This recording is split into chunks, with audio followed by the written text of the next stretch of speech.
Hey, Jessie here from Tonkadale. It's Pollinator Day and we're here with Susan from the Bell Museum. Susan, what are you talking about here today at Pollinator Day?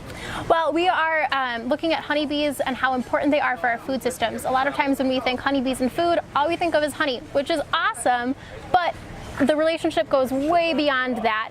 Today we are looking at our favorite types of foods and what their pollinators might be. And when we think about what a pollinator is for a food type, we can think about, okay, so what's going to happen if honeybees disappear? Because unfortunately, honeybee populations are threatened right now from a multitude of reasons, including stress, pesticide use, habitat loss. So if populations do decline and continue to decline, what's going to happen to our food? And that's kind of the premise of this activity here today. Okay, so tell us a little bit about I love almond milk on my cereal and my coffee. Tell me about what's going on with the almonds. Okay, so we have a great chart here that has a lot of different crop types and then their pollinators. So we can look up almonds. That's the kind of the main part of almond milk. And almonds, they're pollinated by both bees and flies. So if the honeybees disappear, do we have any pollinators for almonds? Flies? We have flies. So if honeybees disappear, we'd have flies to pollinate our almonds, but they're not as social of insects as honeybees are. So price of almonds would likely increase a lot to the point that most people couldn't really afford them anymore. Okay, well what about cheese? Like pollinators don't visit cheese. Yeah, so where does cheese come from? Cows. Cows. So what do cows eat? Do we know?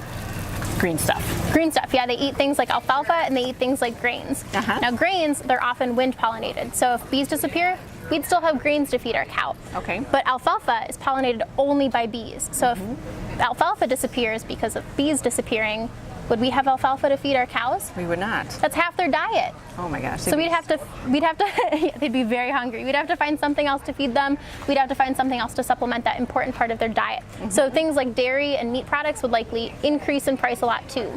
So it's not only important for bees as a species, but it's important for like food availability, food prices, the economy in general. Exactly, yeah, it's all tied together, as well as our health too. That's a big part of it as well, because if we're missing a lot, like things like almonds and what else is on here, we've got cauliflower, cherries, chickpeas, those would all disappear if the bees disappeared.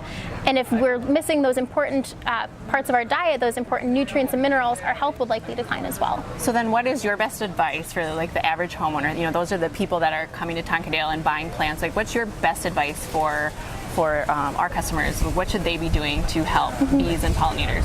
I think just being mindful of what you're putting in the ground. You know, there's a lot of plants that are native plants that you can use in your garden that are beautiful as well, and they're also very important for honeybees and other types of bees. And then also making sure you're being careful of what you're putting on your plants. So pesticides, they are a big problem for a lot of different insects, honeybees and native pollinators. So being mindful of what you're putting on your plants as well. So plant plants, and that's good. Plant plants, yep. Thanks so much.